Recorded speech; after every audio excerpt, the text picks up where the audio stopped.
Hello everyone! In this lesson we will talk about triangulation in Pawn Endgames.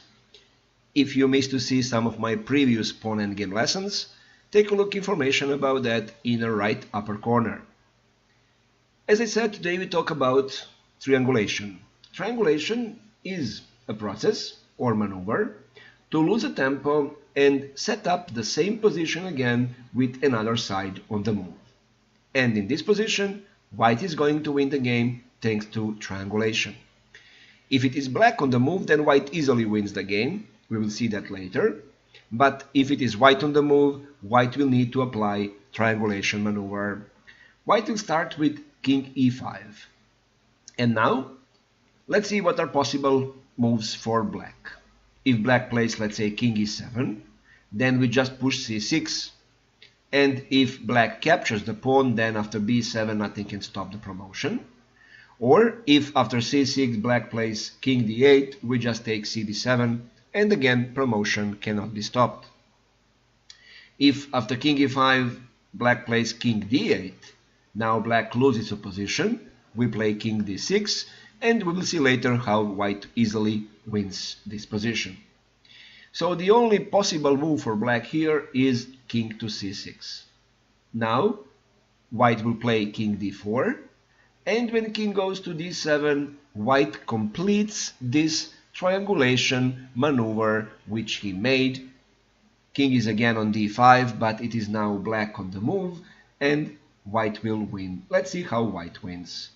Of course, if king e7, again c6 easily wins the game, because white king will reach a7 square and provide promotion easily now. Or if after king d5 black plays king d8, then king d6, white wins a position, of course, and let's see now how white wins this position. So as always, stronger side gains space, approaching closer, and after king a8, of course not king c7, that would be the stalemate, but c6. And after bc6, king takes c6 will win the game, but we want better and nicer win, of course, king c7, allowing c-pawn to advance, but checkmating black king in a forced way in a few moves. So this is how white wins using triangulation. In this example, white's plan is to get the access to b6 square. So if in this position which you see on the board, it is black on the move, white will easily win the game, because when black king moves, then we just play king b6, we win a6 pawn, and then it is easy win. But if it is white on the move, then again we need to apply triangulation. So we will start with king d5, and now king d8 would be wrong move for black, because black is losing a position, and white wins the game now by pushing c7. After king d7 and king a7, there is now one small trick, and white has to be careful. Of course, not to promote to a queen, because that would be a stalemate. Much better and nicer move here is king c6, which is now forcing black king to go to a8 square, and then we promote and easily checkmate. So better move after king d5 is king c8. So that if we play king d6, black will be able to obtain a position playing king d8. But now we start triangulation process. King c4. Now black cannot play to c7, because we now play king c5. We force black to be on the move in this position, which is the same as the starting position, and we enter b6 square. So the only possible move after king c4 for black is king d8. And then king d4. Now we have completed triangulation. Actually, we will complete in the next move, triangulation process. Again, if king c7, white will play king c5 and win immediately. So the only move is king c8, and after king d5 we have completed triangulation maneuver. It is black on the move, and black is in Zugzwang.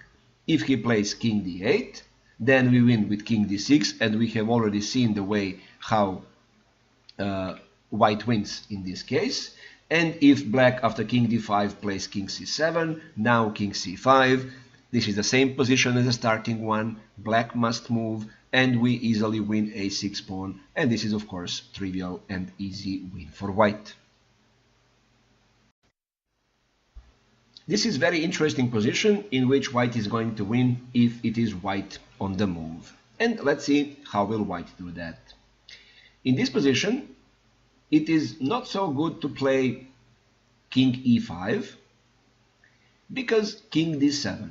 And if we go to f6 in order to win h7 pawn, black will also win our pawn on a file, and now both sides are racing to promote, and black will even promote faster because white needed to lose a move to move the king off h file, and of course position is completely drawn. If, for example, first move white plays h4, then black plays king f7, and the game is drawn again. So the question is, which move wins? Well, the move which wins the game is king to g5. King to g5 is the best move. Now after king f7, king h6, we attack h7 pawn, and after king g8, the only move to defend it, we play h4. Important tempo white will get here. And after king h8, we play king h5. And actually, instead of king h5, we could play king g5, but that's bad because after king g7, black will obtain a position and the game is now drawn. So the key move is king h5 in this position. And after king g8, king g4, distant to position, the idea is to have the same position as the starting position, but our pawn will now be on h4, not on h3, so white will be one tempo up in the whole line. After king f8, king f4, of course, and after king e8, king g5. And after king f7, now king f5, we gain regular opposition. King e7, this is the same position as the starting position, and we play king e5 now. And if now king goes to f7, then we go to d6 and we win b7 pawn. And after king d7, now we have the same position and the same idea what we have seen in the beginning of this line, but the difference is position of a white pawn, which is not anymore on h3, it is now on h4, and that difference will of course provoke that white promotes first, and when black promotes, white wins black queen because black king is on a big distance, cannot help to protect his own queen, and white wins the game. And this is the last position for today's lesson. Here, white will win the game only because his pawn is on a2 square. The first part of the plan is to use triangulation to get the same position but to be black on the move. So we play king a3, and after king b6, king b2, and after king a5, king b3, we have completed the plan and it is black on the move now. After king b6, then we play king c3. Our plan is of course to reach d5 square and to win black's c5 pawn. After king a5, now direct king d3 move, which seems to be logical here, is actually mistake. Because after king b4, a3, king a3 and king e4, white will play king b3, and if you now make a big mistake and play king d5, you will even lose the game now, because after king b4 you lose the pawn on c4 and black wins the game now.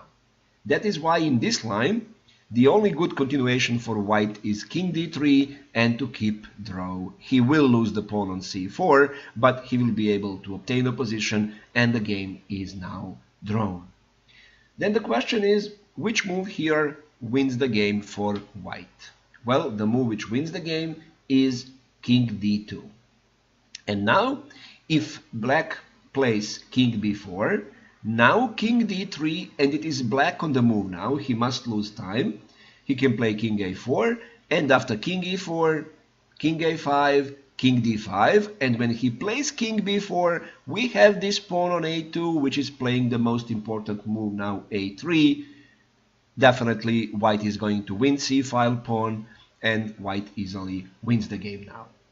If after king d2, king a4 is played, now we don't play king d3, now because king b4 will be played, we play king e3 now, And after king b4, then we play king d3, and this is all the same like what we have seen. After king a3, king e4, king a4, king d5, king b4, and a3, white wins the game. That will be all about today's lesson. If you want to see some specific content in my video chess lessons, please place the comment below my video on YouTube. Take a look at these suggested videos and also like, share and subscribe to my channel.